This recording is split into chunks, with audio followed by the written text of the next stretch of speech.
My name is John Eric West. I'm a journalist, a documentarist, and dogs have been part of my life for the last 25 years. In this film, I'm going to investigate the dog trade in Europe. Where do all these dogs are coming from? In what ways these dogs are sold? And how these dogs are transported between the European countries? This film is one version of the truth. Let the journey begin.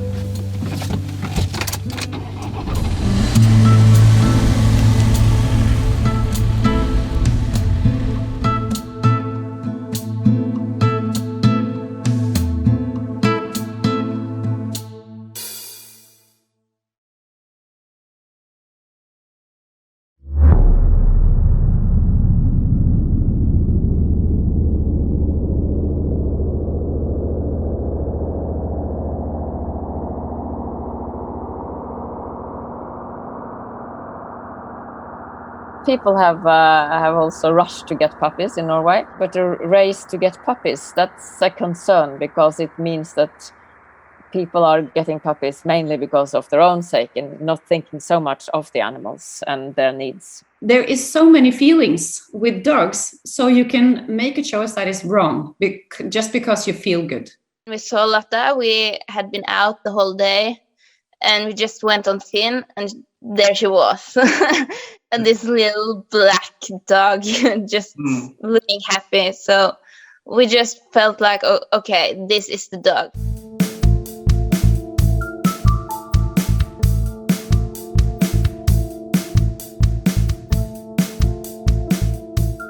We have 314 French bulldogs registered in 2020. This is about the average in the last 10 years. And it's in Norwegian standard, it is the 23rd most popular breed. We looked online at different breeders, but we didn't want a dog from NKK, which is the Norwegian Kennel Club, because they breed on dogs that doesn't have any nose. Doesn't have any nose. Doesn't have any nose. Doesn't have any nose.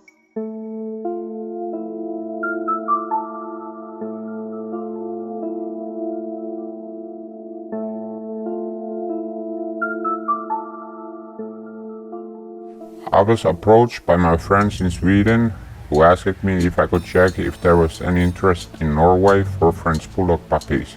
He was Swedish and he said to us that he was planning to have a kennel of his own. The price of the puppies here in Norway is just going like that.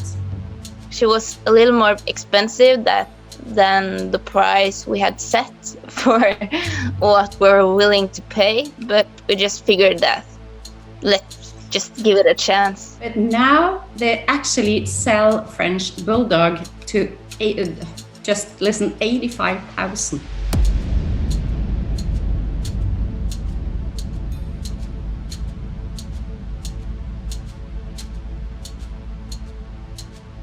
It's absolutely crazy. 85,000, and I don't know if they got this sold, but the journalist told me that he had several interests. So we would say that online sales of animals is a big problem, but it's part of a bigger problem that we don't have regulations for breeding animals, companion animals in Norway. So our figures tells us that around 80% of the breeders registering dogs in our kennel club, they have 1 or 2 litters during a year. And some years they don't have litters at all. Taking care of the puppies and the mother in a proper way takes a lot of time every day. So no, it's not likely that breeders within our organization can fulfill the demand of popular breeds because it's taking too much time. Because at the moment we don't know who is breeding animals, how they are breeding animals, where they are breeding animals. We don't know anything about breeders because there are no regulations on breeders. So it's just a free market. Anyone can breed animals and do it like a mass production or however they want, and that's not really a very good system. So when we looked at Finn and we saw Lotta, and she had a nose, she could breathe properly, we just decided that she's the one we want. It all started like a dance in the rose garden. We almost cried together. The puppies were happy and families were happy and I was happy.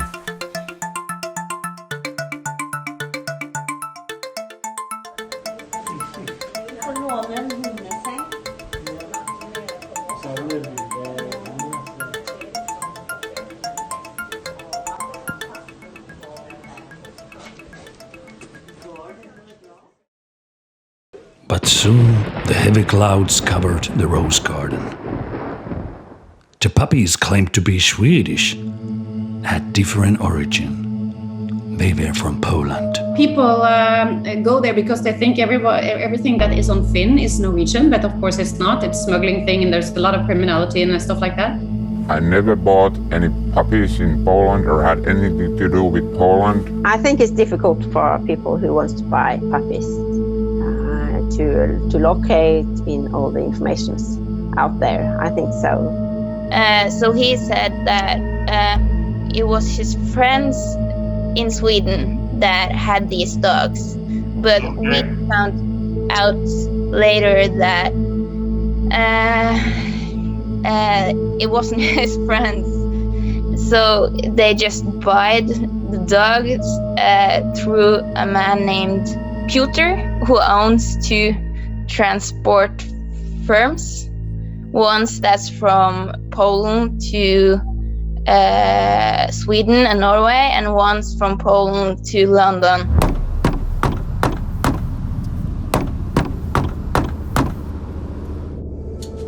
They suddenly knocked on my door, so I thought it was a routine inspection. They told me I had made a terrible mistake and the puppies were most certainly about to die.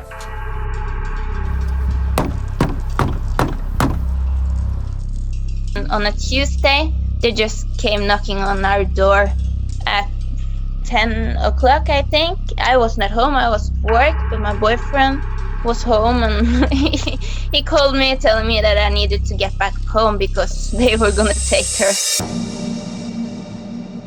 Syntynyt, the Norwegian Food Safety Authority, found out that the Swedish guy had violated the import rules. He brought the dogs as private import to Norway, but because he gave the dogs further, it was considered as commercial activity, and the dogs' documents were not valid for this kind of activity. I called every single one, telling them that something had gone wrong in the import part. This, of course, was a terrible phone call for the new owners. Everyone asked questions, I didn't have answers, so I started a Facebook group and invited everyone so I could update them on progress. The thing is, the seller, it's amazing. He just made a messenger group with everyone. I told everyone that this is a serious and everyone was offered to return the dogs and get their money back. Then the nightmare began. It was awful. We both cried and it was, we didn't know what to do. They just took her and said that, okay, they knew about one case from around here when someone had gotten their dog back from a case like this, but that was one dog from a lot of cases.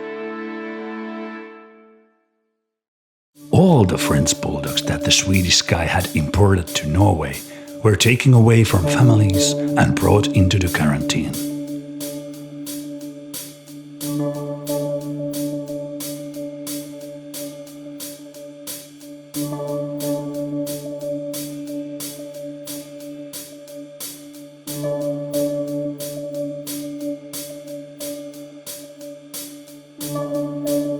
Some of the families created a crowdfund page to cover the quarantine costs at Airbed Hotel. They also hired a lawyer to defend them and get to justice.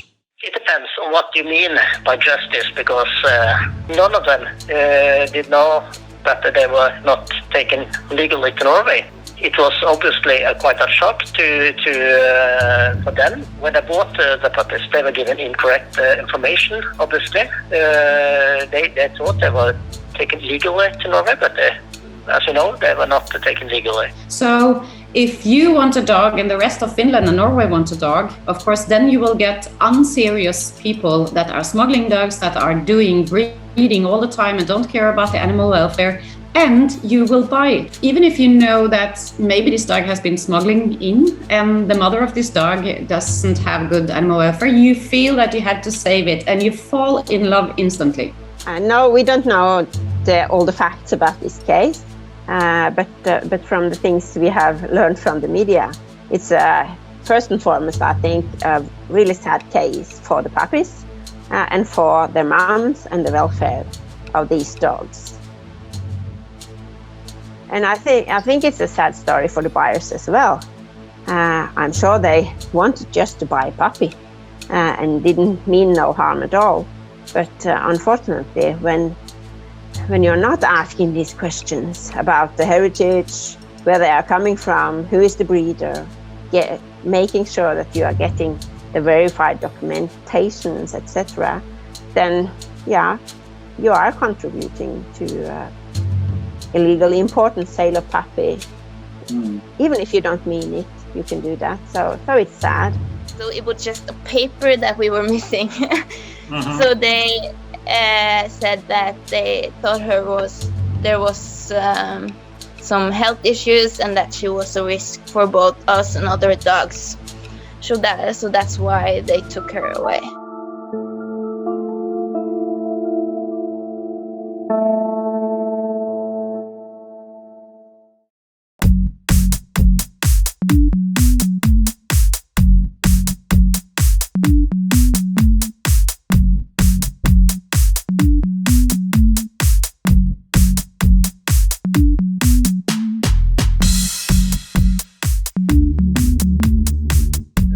Syntynyt, the Norwegian Food Safety Authority, they believe that there were only two possibilities.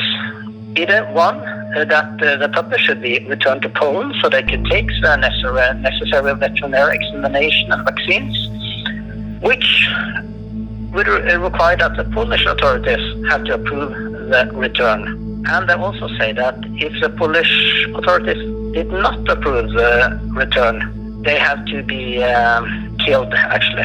So there was 13 dogs. 2 of them was owned by the seller, and one family didn't know if, or none of us knew how long the dogs were gonna stay in quarantine and if they were allowed to go back to Poland or anything. So they decided after 2 weeks to take the lives of the dog. But the other 9 got back their dog. So sending a healthy dog and its owner to Poland in the middle of a pandemic was the only option.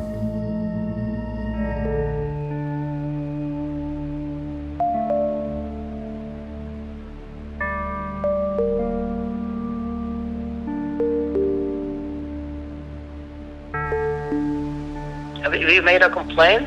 We argued to the Mattilsynet, but they were not willing to listen to us. And also for the puppy owners, the most important thing for them was that the puppy should be here in Norway. So actually they choose to go back to Poland to make the necessary examinations, and then they have returned now to Norway, all of them. All of the owners that I represent. I felt Mattilsynet treated me like a criminal from the start, but some of the people at Mattilsynet had really helped me through this. But my heart bleeds for everyone who had to travel to Poland and pay all the expenses that they have. I have promised everyone that they would get their expenses paid as soon as I have the money. And so far I have paid off 5 dogs.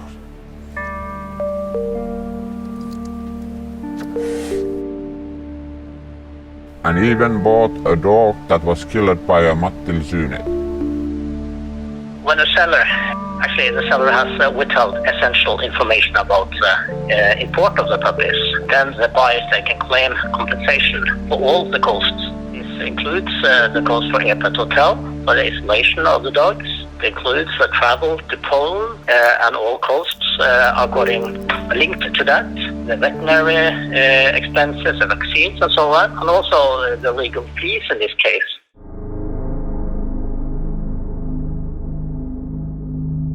I would say that Finn is in the digital area is exactly the same as if you meet people. You can be fooled both places. So digital interaction is exactly the same. It's maybe even easier to be fooled there, even if it's a serious, nice company as Finn. Yes, they were scammed. Then they have to pay an awfully painful price. That's obviously. I believe scam is when a person tries to fool you.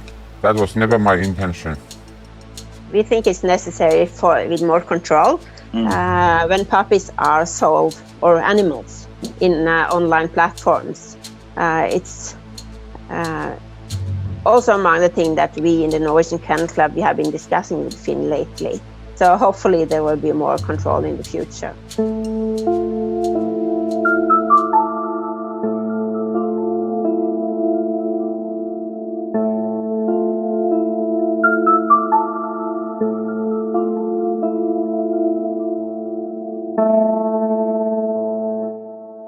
Both Finn and Syntynyt did not want to give an interview for this film.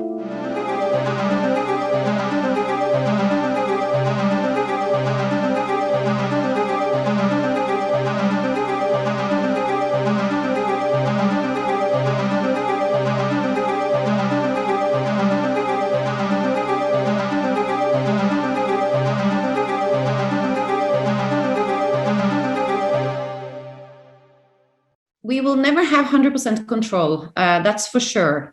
But the smuggling of illegal puppies into Norway is a huge, huge problem. I feel really strange to stand in customs and show the dogs the papers and pay the fees, and I have paid 50,000 kroons to import the dogs, and then after a few months be charged with smuggling. Why didn't anyone stop me and told me what I was doing was wrong? It will be up to the court to decide which level, but you can risk up to 2 years in prison.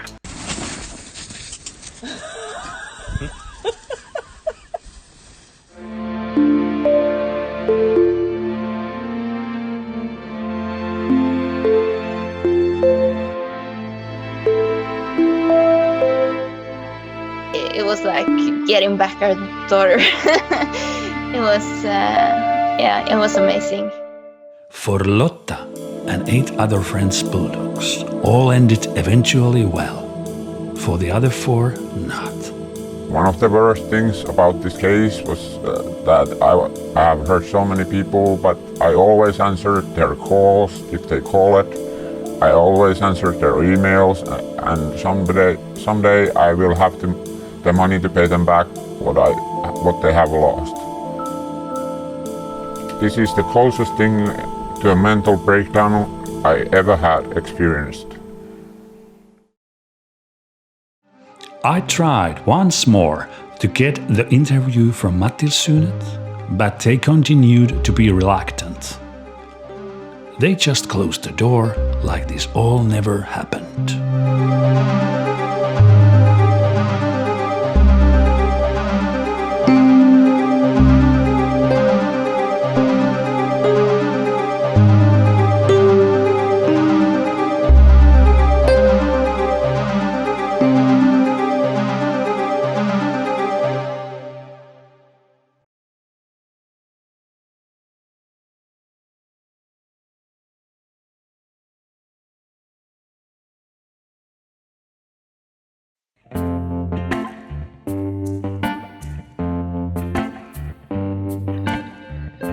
You came to me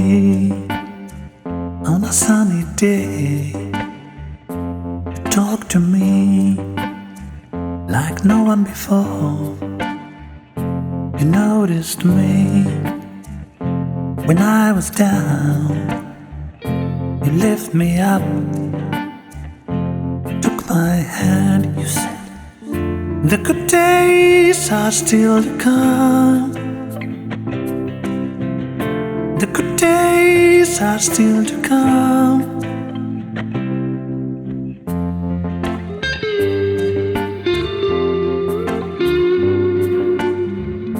Show me the way when I was lost.